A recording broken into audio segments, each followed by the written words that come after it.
Hello everyone. Good morning. Monday का दिन। Friday को स्टॉक मार्केट हम लोगों ने देखा काफ़ी नीचे आया, क्रैश किया एक तरीके से। तो काफ़ी लोग कह रहे हैं कि ट्रंप के जो पॉलिसीज़ हैं उसके वजह से मार्केट क्रैश कर रहा है, बट कारण उससे काफ़ी ज़्यादा ब्रॉड है। नॉट जस्ट ट्रंप ट्रंप तो एक रीज़न है। मेनली हम देख रहे हैं कि पिछले 6 महीनों से मार्केट बहुत ज़्यादा ओवर वैल्यूड चल रहा था। हालांकि इकोनॉमी में स्लो डाउन था, बट गवर्नमेंट से पूछो तो गवर्नमेंट हमेशा दिखाती थी, देखो देखो स्टॉक मार्केट कितना तेज़ जा रहा है, तो कहाँ है इकोनॉमी में स्लो डाउन। तो लोग पीएसयूज़ में पैसा डाल रहे थे। एक तरीके से प्राइम मिनिस्टर, होम मिनिस्टर सबने कह दिया था कि लगाओ पैसा मार्केट में। वो जैसे स्टॉक मार्केट टिप देते हैं, वैसे हमारे प्रधानमंत्री और गृह मंत्री पार्लियामेंट में खड़े होकर स्टॉक मार्केट टिप्स दे रहे थे। तो काफ़ी स्टॉक मार्केट ओवर वैल्यूड था। और जो फॉरेन की पार्टीज़ जिन्होंने पैसा लगाया था, उनको जब भी दिखता है कि अच्छा भाव मिल रहा है निकलने का, ओवर वैल्यूड है मिड कैप स्मॉल कैप्स, तो वो भागने की कोशिश करते हैं। ये हमारे स्टॉक मार्केट का ना एक इकोनॉमिक वल्नरेबिलिटी दिखाता है। मतलब हमारी स्टॉक मार्केट आज भी फॉरेनर्स के ऊपर बहुत ज़्यादा डिपेंडेंट है। अगर थोड़ा सा भी उनको लग जाए कि कोई प्रॉब्लम है, ग्लोबल इन्वेस्टर्स होना है ना, they have the tendency to get spooked, डर जाते हैं बहुत जल्दी। कुछ भी होता है, ओवर वैल्यूएशन होता है जैसे अभी हुआ है, इकोनॉमिक स्लो डाउन होता है जैसे गवर्नमेंट में अभी हो रहा है, 6 महीने से economic slow down India face कर रहा है, या फिर कोई जियोपॉलिटिकल नॉइज़ हो जैसे ट्रंप इतना जो शोर मचा रहा है। तो कुछ भी होता है, ये लोग स्पूक्ड हो जाते हैं, डर जाते हैं, और फिर वो अपना कैपिटल लेके भागते हैं इंडिया से। तो this shows structural challenges in India stock market. China on the other hand अगर आप देखो तो वहाँ पे इकोनॉमिक राइज हुआ है डिस्पाइट एक्सटर्नल प्रेशर, और उनकी जो डोमेस्टिक इकोनॉमी है उसमें डिमांड बहुत स्ट्रांग है, बहुत ज़्यादा है। इस वजह से उनको ज़्यादा फर्क नहीं पड़ता है। हाँ, उनकी स्टॉक मार्केट तब गिरती है जब गवर्नमेंट कोई उटपटांग डिसीजन ले लेती है कि अली बाबा के मालिक को अंदर करो, या फिर रियल एस्टेट के जो भी उनको लोन्स वगैरह मिलते थे उसको काट दो। तो उनके अपने पॉलिसीज़ की वजह से कभी कभी नीचे आते हैं, बट फॉरेन इन्वेस्टर्स उतना ज़्यादा इंपैक्ट नहीं डालते हैं चाइना को जितना इंडिया में तो पूरी तरीके से कंट्रोल ही फॉरेन इन्वेस्टर्स का है। तो ये हम देखते हैं कि अगर इंडिया को इस चीज़ से आगे उभरना है तो हमें डोमेस्टिक डिमांड चाहिए ताकि कुछ रेजिलियंस बने, और इंडिया की जो डिपेंडेंसी है फॉरेन इन्वेस्टर्स पे वो थोड़ा कम करने का ज़रूरत है। नहीं तो इतना ज़्यादा डिपेंडेंस होगा तो ऐसे ही हल हमें देखने को मिलेगा। On the other hand Piyush Goyal जो है यूनियन मिनिस्टर, वो एक तरीके से उल्टी बात कर रहे हैं। वो स्टॉक मार्केट करेक्शंस को लेके अपनी चिंता दिखा रहे हैं। उन्होंने कहा कि हाँ, बहुत सारे लोग हैं जिन्होंने स्मॉल इन्वेस्टर्स को मिसलेड किया। तो वो बहुत सारे लोग, वो किसका इशारा कर रहे थे? क्योंकि मिसलेड करने वालों में तो सबसे बड़ा नाम तो पीएम और होम मिनिस्टर ही थे, जिन्होंने पार्लियामेंट में खड़े होकर बोला हाँ लगाओ पैसे, पीएसयू में लगाओ। और हमने देखा पीएसयू में मैड एक बुल रन की तरह चला, जबकि कोई अर्निंग्स नहीं थी, बस मास हिस्टेरिया की वजह से पीएसयू शेयर्स जो हैं, स्टॉक्स जो हैं, उनके भाव बढ़े। उन्होंने ये भी कहा पीयूष गोयल ने कि इंडिया का जो फ्यूचर होगा वो डोमेस्टिक इन्वेस्टर तय करेगा, ना कि फॉरेन इंस्टीट्यूशनल इन्वेस्टर तय करेगा। कैसे करेगा? $2.5 ट्रिलियन फॉरेनर्स का लगा हुआ है हमारे इंडिया के मार्केट में। तो कितना पैसा है इंडियंस के पास या इंडियन इंस्टीट्यूट्स के पास जो फॉरेन इंस्टीट्यूट्स को हम रिप्लेस कर देंगे? उसके बाद वो कह रहे थे कि म्यूचुअल फंड वाले जो हैं वो उन्होंने प्रेज कर रहे थे उनको एक तरीके से कि प्रमोट कर रहे हैं financial literacy. I don't think वो फाइनेंशियल लिटरेसी प्रमोट कर रहे थे, वो अपना धंधा बढ़ा रहे थे, और हाफ इन्फॉर्मेशन दे के अपना धंधा बढ़ा रहे थे। अभी ये जो इंडिया पाकिस्तान का मैच हुआ उसमें भी ऐड आ रहा था, सचिन खुद ऐड कर रहा था, म्यूचुअल फंड सही है, पोर्टफोलियो अभी डाउन है, फिर भी आप ले सकते हो, ये तो पार्ट ऑफ द साइकिल है। आईसीआईसीआई बैंक अपना एमटीएफ बेच रहा था, जो मार्जिनल ट्रेडिंग करते हैं ना, उधार पे पैसा लेके ब्रोकर से फिर थोड़ा पैसा देके आप ट्रेडिंग करते हो, मार्जिनल ट्रेडिंग फैसिलिटी बोलते हैं एमटीएफ। तो एमटीएफ प्रमोट कर रहे थे वो। कोई ये नहीं बता रहा है कि मार्केट तो अभी गिर रहा है। अभी अगर आप उधार का पैसा लेवरेज लेके अगर आप पैसा लगाओगे मार्केट में और मार्केट और नीचे चला गया तो आपका पूरा कैपिटल उड़ जाएगा, मेजॉरिटी कैपिटल आपका उड़ जाएगा। ये कोई नहीं बताता है, हाफ इन्फॉर्मेशन दे के अपना धंधा चमका रहे हैं। इसको फाइनेंशियल लिटरेसी प्रमोट करना नहीं बोलते हैं, इसको बस लोगों का जो ग्रीड है उसको कैपिटलाइज कर रहे हैं और कुछ नहीं है। तो ये भी एक अजीब सी बात है। फिर मार्केट स्पेकुलेशन से बचने को कहा है। मार्केट स्पेकुलेशन तो आपके बॉस ही करवा रहे थे पूरे देश को। स्पेकुलेटिव इन्वेस्टमेंट जो है वो तो आपके जो दो बॉसेस हैं वही करवा रहे थे ना पूरे देश को। तो अभी आप क्यों बोल रहे हो जब मार्केट गिर गया है? तो ये दिखाता है इनकंसिस्टेंसी इन पॉलिसी मैसेजिंग, कि किस तरीके से प्राइम मिनिस्टर, होम मिनिस्टर एक बात करते हैं और जब मार्केट क्रैश हो जाता है तो एकदम से एक पाइवॉट ले लेते हैं, एक शार्प पाइवॉट लेते हैं पीयूष गोयल गवर्नमेंट की तरफ से आके, और लोगों को कहते हैं नहीं नहीं, ये आपको अभी कॉशियस होना पड़ेगा, स्पेकुलेटिव इन्वेस्टमेंट नहीं करना है। तो अभी क्यों बोल रहे हो जब लोगों का पैसा डूब गया है? तो ये सब जो हरकतें होती हैं इससे क्या है कि पब्लिक का जो ट्रस्ट है वो इरोड हो जाता है। गवर्नमेंट एडवाइजरीज कोई मिलती हैं, सरकार की तरफ से कोई आवाज़ आती है, तो उसके ऊपर जो ट्रस्ट था वो ख़त्म हो जाता है। फॉर गवर्नमेंट की बात हो, पीएम की बात हो और अडानी की बात ना हो, ये तो उतना पॉसिबल नहीं है। अडानी वापस से अपना इन्वेस्टमेंट का काम शुरू कर रहे हैं अमेरिका में। अडानी का काम था कि उन्होंने बोला था कि न्यूक्लियर एनर्जी में वो कुछ इन्वेस्ट करेंगे यूएस में, फिर ईस्ट कोस्ट में एक पोर्ट बनाएंगे। पर उनके ऊपर एक 265 मिलियन डॉलर्स का एक ब्राइबरी केस चल रहा था यूएस एसईसी के द्वारा। एसईसी उनके देश का सेबी है, जैसे अपने देश में सेबी होता है वैसे उनका एसईसी है। तो मगर आपको पता ही है कि ट्रंप को सिर्फ पैसे चाहिए, अगर आप $5 मिलियन दोगे तो आपको वहाँ की नागरिकता मिल जाएगी। तो वैसे ही अडानी ने प्रॉमिस किया था कि $10 बिलियन वो अमेरिका में इन्वेस्ट करेंगे, 15,000 जॉब्स जनरेट करेंगे। इतना ट्रंप इस चीज़ से खुश हो गया है कि जो लॉ के अंडर अडानी को सज़ा मिल रही थी, उसके ऊपर जो एलिगेशंस लगे थे, फॉरेन करप्शन प्रैक्टिस एक्ट, वो उस एक्ट को ही सस्पेंड करने की बात कर रहा है ताकि अडानी उसमें से क्लियर हो जाए, बच जाए। ये जब इशू हुआ था तो हिंडनबर्ग ने ये चीज़ सामने वो लेकर आए थे, तो $150 बिलियन का मार्केट कैप उड़ गया था अडानी का। बट अभी चीज़ें सही होती हुई दिख रही हैं। तो ऐसा होता है अमेरिका में, अगर आपके पास पैसा हो, पॉलिटिकल कनेक्शंस हो, तो बड़े बड़े चीज़ें भी माफ़ हो जाती हैं। अमेरिका का इतिहास रहा है, आज से तकरीबन 120 साल पहले एंड्रयू कार्नेगी थे, जो वहाँ का स्टील एम्पायर पूरा संभालते थे अमेरिका का, तो उनके भी ऐसे केसेस आए थे। But because he was a rich entrepreneur और कैपिटलिस्ट, बहुत पैसा लगाते थे, तो वो भी धीरे धीरे उससे क्लियर हो गए। तो पैसा अगर आप लगा रहे हो वहाँ पे, इन्वेस्टमेंट कर रहे हो, तो काफ़ी चीज़ों से आप बच सकते हो। फिर रॉकोफेलर थे, जो स्टैंडर्ड ऑयल कंपनी, जो अमेरिका की 90% ऑयल रिफाइनरीज उनके हाथ में थी एक टाइम पे, 1930-35 की बात है। तो वो भी ऐसे बचते चले गए थे। तो अमेरिका में ये सिस्टम है, जो वहाँ पे भी ये नियम है कि अगर जो नॉर्म लॉज़ होती है ना, वो आम आदमी के लिए होती हैं। बाकी अगर आप पैसा लगा रहे हो, अगर आप जैसे नॉर्मल आदमी जाता है वहाँ पे काम करने या कुछ करने, तो उसको हाथ में हथकड़ियाँ डाल के प्लेन में करके भेज देते हैं। बट अगर आपके पास पैसा है, पैसा दे रहे हो, तो आपको दामाद वाला वेलकम करके वो लेके जाते हैं। Everything runs on money, not just in India but also in US and everywhere in the world. फिर पैसे की बात करें तो अपने गवर्नमेंट जीएसटी कलेक्शन के ऊपर बहुत ज़्यादा अपनी पीठ थपथपा रही है कि फरवरी में 9.1% जीएसटी कलेक्शन में इजाफा हुआ है। 1.83 lakh crore rupees total GST collection हुआ है। और गवर्नमेंट का एक ये भी मानना है कि जीएसटी कलेक्ट हुआ है इतना ज़्यादा, तो मतलब इकोनॉमी अच्छा कर रहा होगा। बट इट्स अ पैराडॉक्स कि इकोनॉमिक स्लो डाउन है, ऊपर से इतना जीएसटी। और ये कोई लॉजिक नहीं बनता है इस बात का, अगर गवर्नमेंट बोले कि देखो देखो जीएसटी इतना कलेक्ट हुआ है, विच शोज इकोनॉमिक स्ट्रेंथ।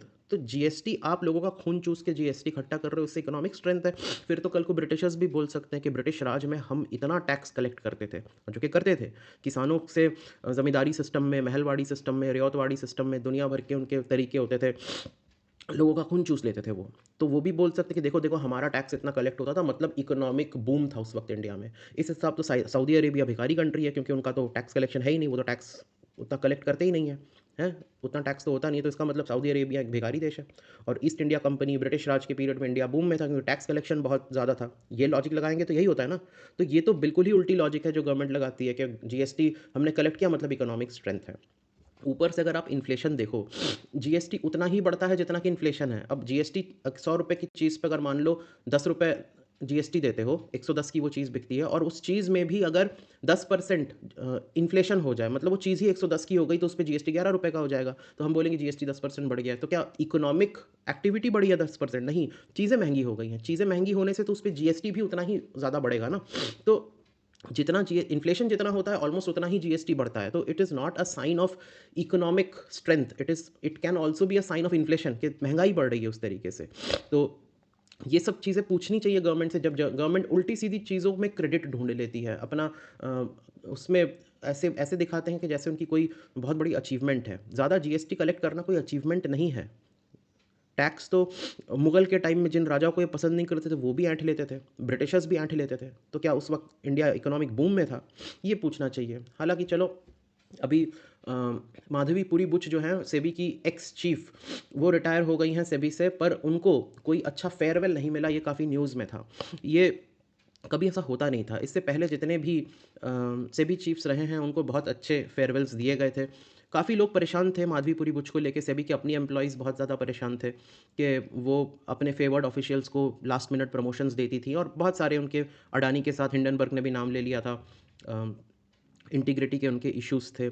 और सबसे बड़ी बात यह है कि इनको कोई एक्सटेंशन भी ऑफ़र नहीं किया गया। इसके पहले जितने भी सेबी के चीफ्स थे, मतलब जैसे अजय त्यागी थे, यूके सिन्हा थे, इनको एक्सटेंशंस ऑफ़र किए गए, इन्होंने एक्सटेंशंस लिए भी। इनके तरफ में ऐसा था गवर्नमेंट की जल्दी से जल्दी इनका टर्म पूरा हो और get done with her and कोई नया बंदा लाओ, ये इशू जल्दी से जल्दी खत्म हो। तो हेल्थ कंसर्न्स को लेके फेयरवेल नहीं दिया ये बोल रहे हैं, बट मैटर कुछ और है, वो तो साफ लग ही रहा है।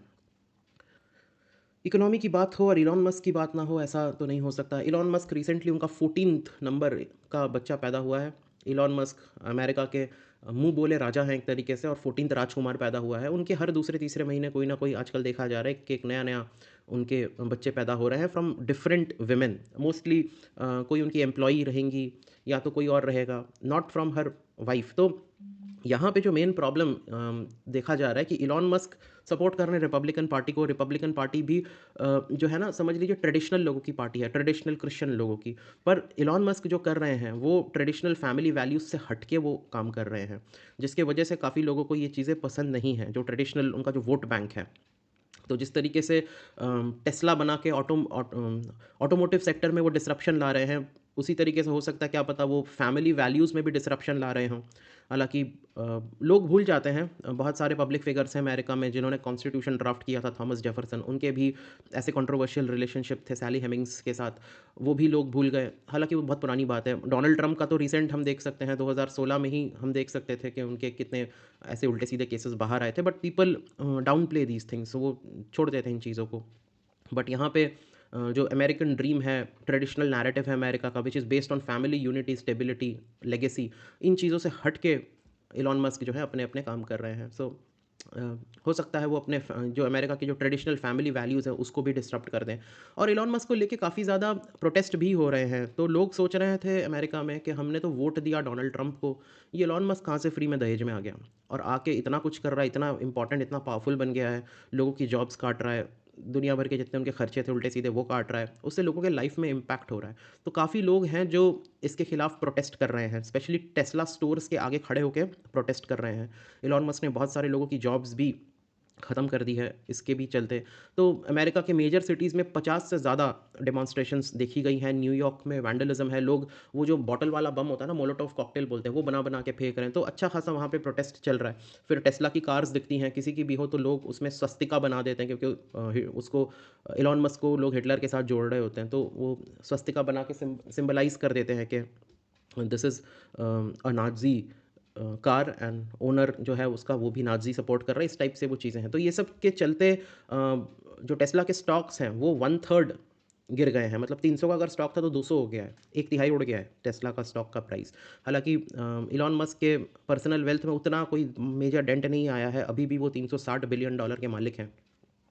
तो यहाँ पे हम देखते हैं कि लोग किस तरीके से अपने बेटरमेंट के लिए एक सरकार चुनते हैं और धीरे-धीरे क्या होता है, एक कंपनी टेक ओवर कर लेती है। जैसे इंडिया में हुआ, ईस्ट इंडिया कंपनी ने टेक ओवर कर लिया। कुछ वैसा ही हमें देखने को मिल रहा है कि अब बिज़नेस इंटरेस्ट को ज़्यादा महत्व दिया जा रहा है कंपेयर टू नेशनल पॉलिसी या नेशनल इंटरेस्ट। अमेरिका में ये भी देखने को मिल रहा है कि जहाँ पहले व्हाइट हाउस में पॉलिसीज़ बनेंगी या यूएस कांग्रेस में पॉलिसीज़ बनती थी, अभी बोर्ड रूम्स में पॉलिसीज़ बन रही हैं उनकी। तो ये भी एक इंटरेस्टिंग चीज़ है कि किस तरीके से, जैसे इंडिया को तो एक्सपीरियंस है, 200 साल एक कॉर्पोरेट ने इंडिया को चलाया है, अब अमेरिका में ये चीज़ हमें देखने को मिल रहा है, तो देखने वाली चीज़ होगी।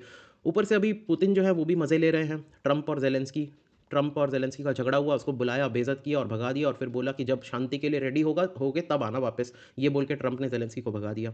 तो पुतिन मज़े ले रहे हैं इसके। पुतिन ने एक वीडियो में बोल दिया कि अच्छा, रेयर अर्थ मिनरल चाहिए, छोड़ो यूक्रेन को, हमारे पास आओ, हमारे मुरमांस्क रीजन में, कॉकेशस रीजन में, तुवा रीजन में बहुत आपको रेयर अर्थ मिनरल मिलेगा। तो इससे हमें समझ में आता है रेयर अर्थ मिनरल की कितनी ज़्यादा कीमत है। टेक्नोलॉजी, डिफेंस, चिप मैन्युफैक्चरिंग, हर चीज़ में आपको इस रेयर अर्थ की ज़रूरत पड़ती है। चाइना के पास भी इसीलिए लेवरेज है, क्योंकि जब भी ट्रेड वॉर होता है ना, तब भी चाइना अपना रेयर अर्थ का सप्लाई रोक देता है यूएस के लिए, तो वहाँ के फिर मैन्युफैक्चरिंग वालों को दिक्कत होती है। तो इसीलिए रशिया कहता है कि अच्छा, तुमको इतना चाहिए तो आओ हमारे साथ ले लो, हमसे दोस्ती कर लो और छोड़ो इस यूक्रेन को। तो इंटरेस्टिंग होगा ये भी देखने के लिए कि जैसे बोलते हैं ना कि जियोपॉलिटिक्स में या डिप्लोमेसी में कोई परमानेंट फ्रेंड, कोई परमानेंट एनिमी नहीं होता, वैसे ही हमको चीज़ देखने को मिल रहा है कि क्या पता आज से 3-4 महीने बाद, 6 महीने बाद यूएस और रशिया हाथ मिला ले और ज़ेलेंस्की और चाइना परेशान हो जाए कि यार रशिया को हमने इतना सपोर्ट किया ताकि वो यूएस के साथ ना मिला, वो यूएस के साथ मिल रहा है, क्या पता चाइना फिर ज़ेलेंस्की के साथ हाथ मिला ले। तो अजीब-अजीब चीज़ें हो सकती हैं। You never know in this, कौन कब दुश्मन था और कब दुश्मनी दोस्ती में बदल जाए और दो दोस्त कुत्तों के बीच में दुश्मनी तैयार हो जाए। तो ये भी चीज़ है और उसके बाद अमेरिका को भी देखना पड़ेगा क्योंकि रशिया दे तो रहा है, एक बार में वो दे देगा, मगर रशिया की आदत है, हिस्ट्री है रशिया की अपने रिसोर्सेज़ को वेपनाइज़ करने की। जैसे गैस सप्लाई करते थे यूरोप को, यूरोप का गैस रोक के गैस को एज़ अ वेपन यूज़ किया। तो क्या यूएस अपने रेयर अर्थ के लिए इतना रिस्की एक दांव खेलेगा, ये भी देखने वाली बात होगी कि रशिया के ऊपर क्या वो डिपेंड कर सकता है कि नहीं, और क्या अमेरिका अपने प्रिंसिपल्स को हटा देगा, साइडलाइन कर देगा फॉर रेयर अर्थ मिनरल, ये भी एक चीज़ देखने वाली होगी। So these are interesting things that are happening and which may क्या will definitely impact our markets, global markets. और आज यहीं तक रखते हैं, देखते हैं आज कैसा जाता है, क्या क्या न्यूज़ आते हैं, तो उस हिसाब से अगला वीडियो बनाएंगे। Thank you everyone.